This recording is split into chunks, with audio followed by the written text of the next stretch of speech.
Hey guys, it's Dani. Alrighty, today we're gonna make another then and now type of video. You guys really enjoy these types of videos, and I don't even remember what number of the episode it is, but I will share with you down below my previous videos of the type. Today we will look at the orchids that I received along the years from my viewers.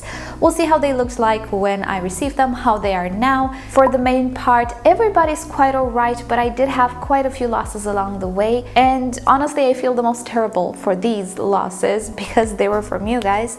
But with that said, most of them are actually doing okay. So we're gonna look at them today. I'll try to update you on as many as possible. So without further ado, let's get started with the vanilla orchid. Now, the vanilla was the very first orchid, I believe, that I received after I moved here. So I opened up my PO box and I think the vanilla cuttings were the very first things that I unboxed. And it was really exciting and super fun. So I'll look for the footage in my archive. You should see it on the screen right now. I received 3 cuttings and I initially potted them in a terrestrial mix, which ended up being perfect for them. I think 2 of them have caught, 1 of them withered, but that's okay. I will, however, link you to that video because in that video I show you how to seal off cuttings. If you want to plant them immediately and not to let them dry out to make that callus. And in that video I use wax and it worked beautifully. I have to say, I didn't have any other cuttings to try this method on. Most orchids don't have a vining nature, but with the vanilla it worked really great. So check the video down below. Along the years it has done really great. The problem is I messed up a few times with it as well. At some point the medium started to break down a little bit and I thought, well, you know what, I can do better. I don't actually remember what medium I first used, but I tried to recreate it by using some cocoa peat or more cocoa peat, and I potted it in quite a big pot with a big rod, which was very awkward to work with. Then I thought, you know what, I think I want a trellis for this orchid, and I still want a trellis, but it took a while until I got it right. Bottom line, I repotted it and unpotted it quite a few times. That was okay. I mean, she's not a very finicky orchid. She doesn't have very sensitive roots. However, the vine itself, the stem, is quite brittle. So if you're not careful, you can snap it. And that's exactly what I did. I snapped the tip, which was awful. I also lost the second cutting somewhere along the way, and in the end I just messed up with her in my attempt of actually putting cocoa husk on a trellis that I made. That was quite a fail and it didn't look good, and it left cocoa fibers everywhere in my grow space and on the other orchids and on the shelves.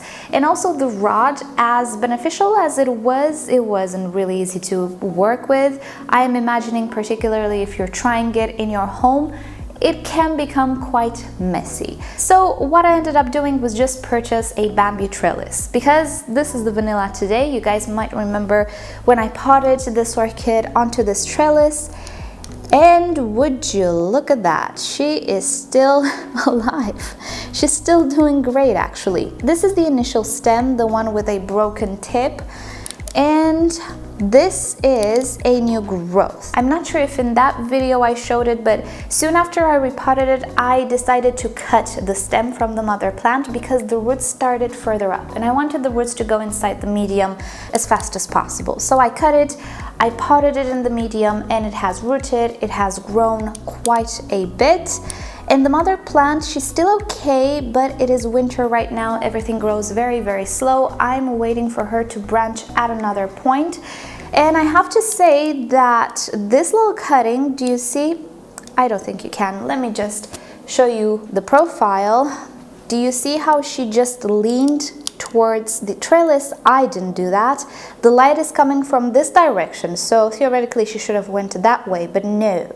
She went towards the trellis. I did notice with other orchids that the roots don't grow towards the light, but the opposite way in most cases. The vanilla might do the same thing. Maybe the stem will grow on the opposite side of the light because that's where the tree is typically, not where the light is coming from, but I just found it really interesting that she leaned towards the trellis without me staking it in any way, which she didn't do when I used that rod. When I used the rod, she would climb on the rod, but towards the light somehow.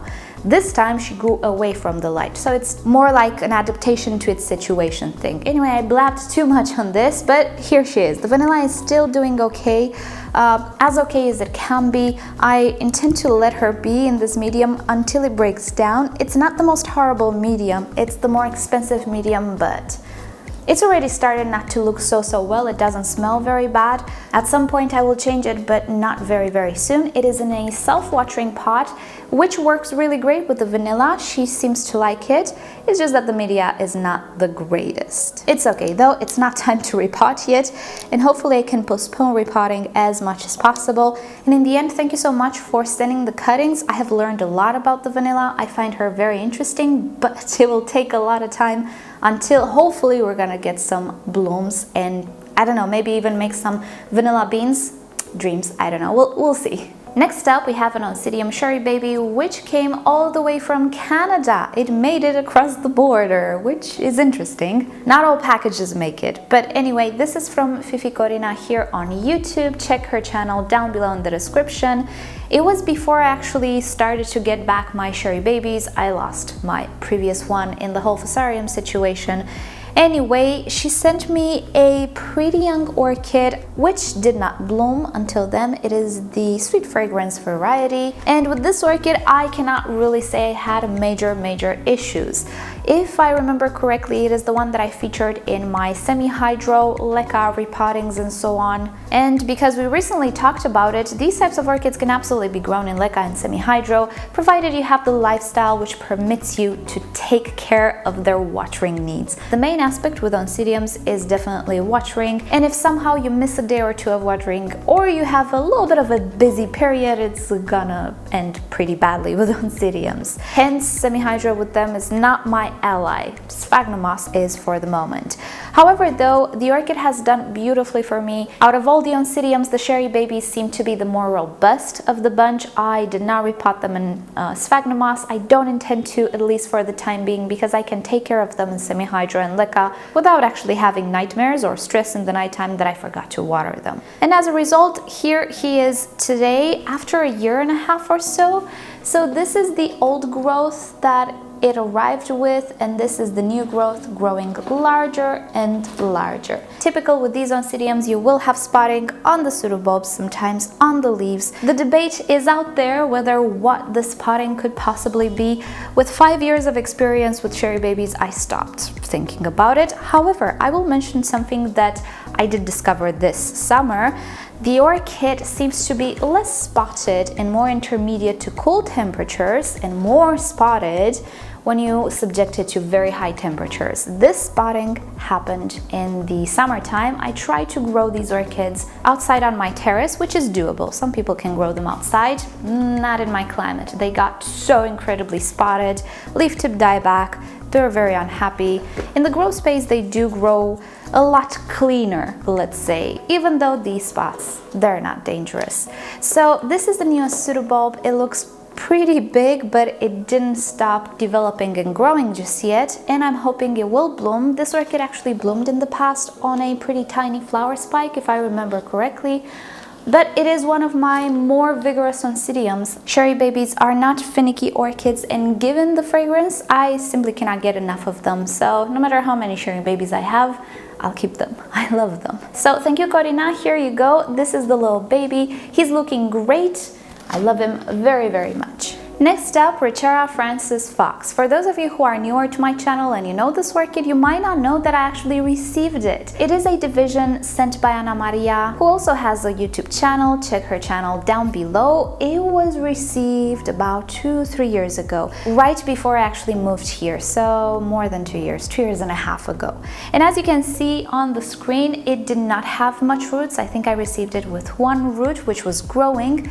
But ever since then, I cannot say she has been very finicky. Yes, it took a little bit of her to get adjusted to the new environment. She went through the move. She actually went through being on a tarp for so long, then getting the miticide treatment, which failed. By the way, she was among the very first that tested the oil treatment that I devised, which it's not an original invention, but I don't have horticultural oils available. I'm just using paraffin oil, let's put it like that. So she was among the first to try out the treatment and be totally okay with it. She had a little bit of a spider mite infection, which is a little weird for Cattleya types, but she's an intergeneric then again, and it absolutely worked. The leaves that were sprayed initially a year and a half ago or something, they're still on the plant. They did not suffer because of the oil. So along the years, she has bloomed actually, and I think you're kind of getting enough of her because we talked about her yesterday as well. She is one of my favorites together with the Nelly Eiler.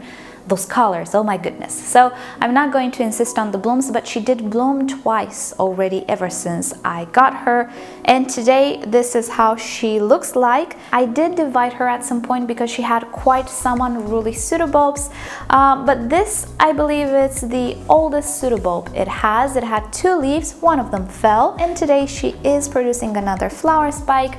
I left this orchid into the Ceramis and Pebbles medium, so this year I removed all of those things.